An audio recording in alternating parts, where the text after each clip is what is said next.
हरित क्रांति। तो हरित क्रांति की शुरुआत खाद्यान्न के मामले में भारत को आत्मनिर्भर बनाने हेतु की गई थी। जब हमारा देश आज़ाद हुआ उस समय खाद्यान्न के मामले में अपना देश आत्मनिर्भर नहीं था। हालांकि उस समय भारत की जनसंख्या बहुत ही कम थी, किंतु उसके बावजूद भी हमारे यहाँ प्रति हेक्टेयर उत्पादन क्षमता इतनी कम थी कि अनाज के मामले में हम आत्मनिर्भर नहीं थे। जितने हमारे यहाँ अनाज की आवश्यकता थी उतनी अनाज अपने यहाँ पैदा नहीं होता था। परिणाम हम लोग अमेरिका से मक्का और बाजरा या अनाज का आयात करते थे और उसी पर भारत का गुजारा होता था। 1960 का जो दशक है वह भारतीय इतिहास के लिए बहुत ही खराब दशक माना जाता है। 1962 में भारत चीन युद्ध हुआ और इस युद्ध में ये तो कह सकते हैं कि यह युद्ध नहीं था, क्योंकि युद्ध तो हमेशा बराबरी वालों के बीच होता है। इस युद्ध में चीन के सैनिक दौड़ा रहे थे और भारतीय सैनिक भाग रहे थे। ऐसा नहीं है कि भारतीय सैनिकों में लड़ने का जज्बा नहीं था, किंतु उस समय हमारे सैनिकों के पास हथियार नहीं थे और चीन इधर अत्याधुनिक हथियारों से युद्ध कर रहा था और परिणाम ये हुआ कि भारतीय सैनिक भाग रहे थे, यानी बुरी तरह उसमें हमारी पराजय हुई और विश्व के सामने हमारी कमजोरी उजागर हो गई। अभी 62 के युद्ध के पराजय के घाव को सहला ही रहे थे। तब तक 1965 में भारत पाकिस्तान युद्ध हो गया। इन दो युद्धों के कारण भारत की अर्थव्यवस्था काफी खराब हो गई। रही सही कसर 1964 और 1965 के अकाल ने पूरा कर दिया। उस समय देश में सूखा पड़ गया और परिणाम हुआ कि जो फसल हो भी रही थी वो अभी नहीं हुई और भारत की स्थिति ये रही कि वह जो अपना पंचवर्षीय योजना चला पा रहा था उसको भी चला पाने में असमर्थ हो गया। इसीलिए इस समय प्लानिंग अवकाश का काल कहा जाता है। इस समय एक एक वर्ष की पंच योजनाएं चलाई गई। तो इस भीषण अकाल के कारण और उस समय अमेरिका ने भी मक्का और बाजरा को या जो अनाज दे रहा था उसको देने में आनाकानी करने लगा। इसी समय भारत के प्रधानमंत्री लाल बहादुर शास्त्री जी ने जय जवान जय किसान का नारा दिया और किसी तरह हम इस अकाल की विभीषिका को झेले, लेकिन इसके कारण भूख से काफी लोग डेथ कर गए। उस समय अमेरिका में हरित क्रांति हो चुका था।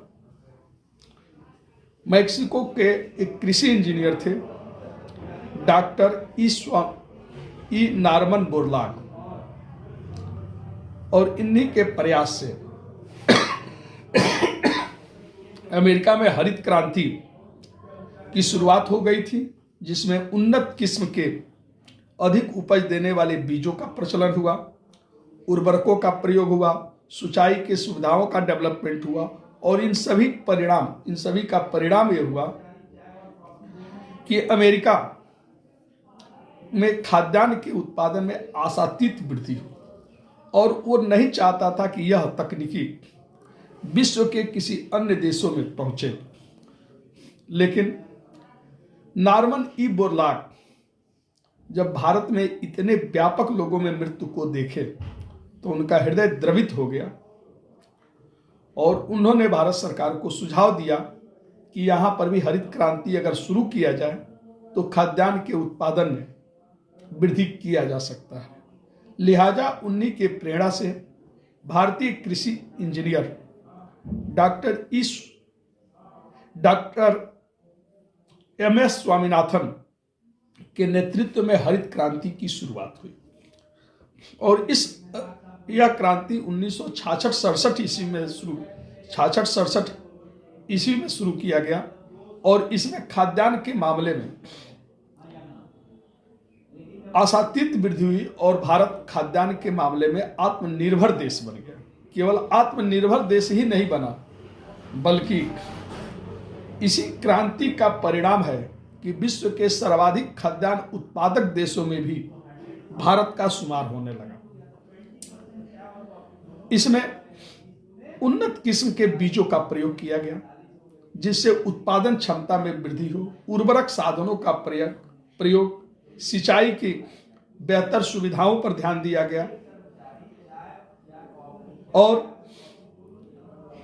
अत्याधुनिक तकनीकी वाले कृषि यंत्रों का प्रयोग किया गया और इन सब का परिणाम ये हुआ कि भारत खाद्यान्न के मामले में आत्मनिर्भर बन गया।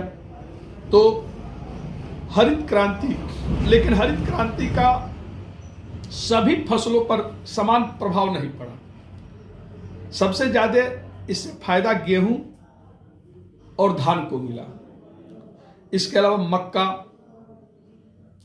कपास, चाय की खेती पर भी इसमें ध्यान दिया गया, लेकिन बाकी जो तिलहनी और दलहनी फसलें थी इस पर कोई ध्यान नहीं दिया गया और परिणाम हुआ कि इसके उत्पादन में कोई वृद्धि नहीं हुई। इसी तरह ये पूरे भारत पर समान रूप से लागू नहीं हो पाया। इस हरित क्रांति का सबसे ज्यादा फायदा पंजाब और हरियाणा को मिला। आपका पूर्वोत्तर का क्षेत्र, दक्षिण भारत में तमिलनाडु और आंध्र प्रदेश को छोड़कर बाकी क्षेत्र में इस हरित क्रांति का कोई फायदा नहीं मिला। तो कुल मिलाकर के हरित क्रांति का परिणाम यह हुआ कि खाद्यान्न के मामले में न केवल आज भारत आत्मनिर्भर बन गया है, बल्कि खाद्यान्न पदार्थों का हम लोग निर्यातक देश बन गए हैं। लेकिन अब आवश्यकता है कि एक फिर से नई हरित क्रांति की शुरुआत करने की, क्योंकि आज देखा जा रहा है कि पंजाब और हरियाणा में जिस तरह पहले प्रति हेक्टेयर उत्पादन क्षमता में वृद्धि हुई, लेकिन लगातार जल का दोहन करने के कारण, उर्वरकों का प्रयोग करने के कारण वहां के प्रति हेक्टेयर उत्पादन क्षमता में अब गिरावट आती जा रही है। तो इस पर भी सरकार को ध्यान देना चाहिए, ताकि अभी भी भारत में खाद्यान्न के मामले में और उत्पादन क्षमता को बढ़ाने की क्षमता है और कृषि और खाद्यान्न के मामले में आत्मनिर्भर होने से एक फायदा केवल ये नहीं हुआ कि हम खाद्यान्न के मामले में आत्मनिर्भर हो गए, बल्कि भारत गांव में बसता है और इससे किसानों की आय में भी सुधार हुआ। कृषि पर आधारित कई सारे जो उद्योग हैं उनका भी डेवलपमेंट हुआ। तो यह बेरोजगारी को, गरीबी को खत्म करने में भी अपनी अहम भूमिका निभाया। तो ये है हरित क्रांति। और अगर आप लोग को मेरा वीडियो अच्छा लगा तो इसको सब्सक्राइब करेंगे, बेल आइकन को जरूर दबाएंगे। धन्यवाद।